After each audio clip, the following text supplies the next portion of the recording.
ಬಾಬ್ರಿ ಮಸೀದಿ ಕೇಸ್ಗೆ ಸಂಬಂಧಿಸಿರುವಂಥದ್ದು. ಬಾಬ್ರಿ ಮಸೀದಿಯನ್ನ ಧ್ವಂಸ ಮಾಡಿರ್ತಕ್ಕಂತಹ ಪ್ರಕರಣ 28 ವರ್ಷಗಳ ಇತಿಹಾಸ ಇರುವಂತಹ ಪ್ರಕರಣ. ಭಾರತದಲ್ಲಿ ಬಾಬ್ರಿ ಮಸೀದಿ ಧ್ವಂಸದ ವಿಚಾರಕ್ಕೆ ಸಂಬಂಧಪಟ್ಟಂತೆ ರಾಜಕೀಯವಾಗಿ ಬಹಳ ದೊಡ್ಡ ಚರ್ಚೆಯೂ ಕೂಡ ಆಗಿದೆ.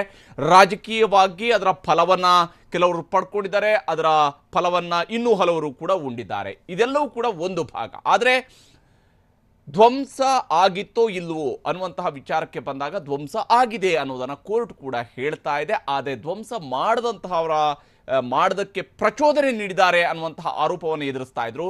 ಆ ಪ್ರಚೋದನೆಯನ್ನು ಸಾಬೀತುಪಡಿಸುವಲ್ಲಿ CBI ವಿಫಲವಾಗಿದೆ ಅನ್ನೋದನ್ನು ಕೂಡ ಇವತ್ತು ನ್ಯಾಯಾಲಯ ಹೇಳಿರುವಂಥದ್ದು. ಅದರ ಬಗ್ಗೆನ ಸುದ್ದಿಯನ್ನು ತೋರಿಸ್ತೀನಿ ನೋಡಿ.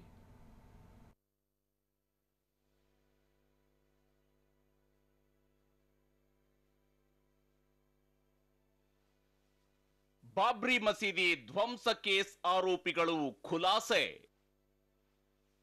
ಸೂಕ್ತ ಸಾಕ್ಷ್ಯಾಧಾರ ಒದಗಿಸುವಲ್ಲಿ CBI ವಿಫಲ. 1992ರ ಡಿಸೆಂಬರ್ 6 ಅಯೋಧ್ಯೆಯಲ್ಲಿ ಬಾಬ್ರಿ ಮಸೀದಿಯನ್ನ ಧ್ವಂಸಗೊಳಿಸಲಾಗಿತ್ತು. ಇದೇ ಪ್ರಕರಣದಲ್ಲಿ ಬಿಜೆಪಿಯ ಲಾಲ್ ಕೃಷ್ಣ ಅಡ್ವಾಣಿ, ಮುರಳಿ ಮನೋಹರ್ ಜೋಶಿ, ಉಮಾ ಭಾರತಿ, ಕಲ್ಯಾಣ್ ಸಿಂಗ್ ಸೇರಿದಂತೆ 32 ಮಂದಿ ಆರೋಪಿಗಳಾಗಿದ್ದರು. ದೇಶಾದ್ಯಂತ ರಾಮರಥ ಯಾತ್ರೆಯನ್ನ LK ಅಡ್ವಾಣಿ ನಡೆಸಿದ್ದರಿಂದ ಬಾಬ್ರಿ ಮಸೀದಿ ಧ್ವಂಸ ಪ್ರಕರಣ ಪೂರ್ವ ನಿಯೋಜಿತ ಕೃತ್ಯವೆಂದು ಆರೋಪಿಸಲಾಗಿತ್ತು. ಸುದೀರ್ಘ 28 ವರ್ಷಗಳ ಕಾಲ ವಿಚಾರಣೆ ನಡೆಸಿದ್ದ ಲಕ್ನೋದ CBI ಕೋರ್ಟ್ ಇಂದು ಮಹತ್ವದ ತೀರ್ಪು ನೀಡಿದೆ. ಬಿಜೆಪಿ ಹಾಗೂ ಸಂಘ ಪರಿವಾರದ ನಾಯಕರನ್ನ ಖುಲಾಸೆಗೊಳಿಸಿದೆ.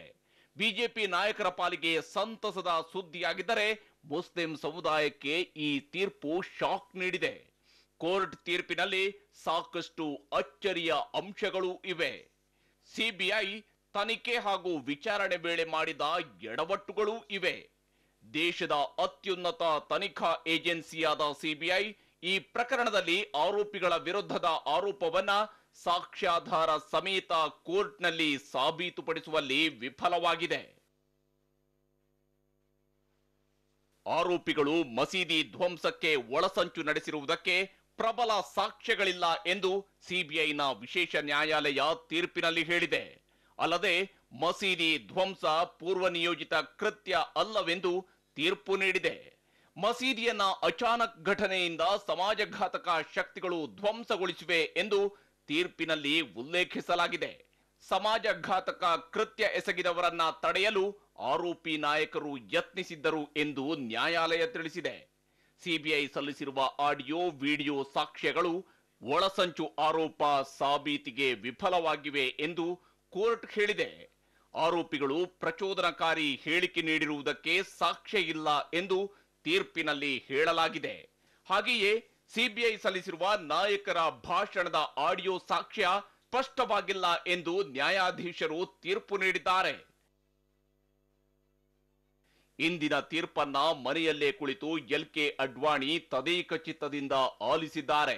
ತಾವು ನಿರ್ದೋಷಿ ಎಂದು ನ್ಯಾಯಾಲಯ ತೀರ್ಪು ನೀಡಿದ ನಂತರ ಅಡ್ವಾಣಿ ಸಂತಸ ವ್ಯಕ್ತಪಡಿಸಿದರು.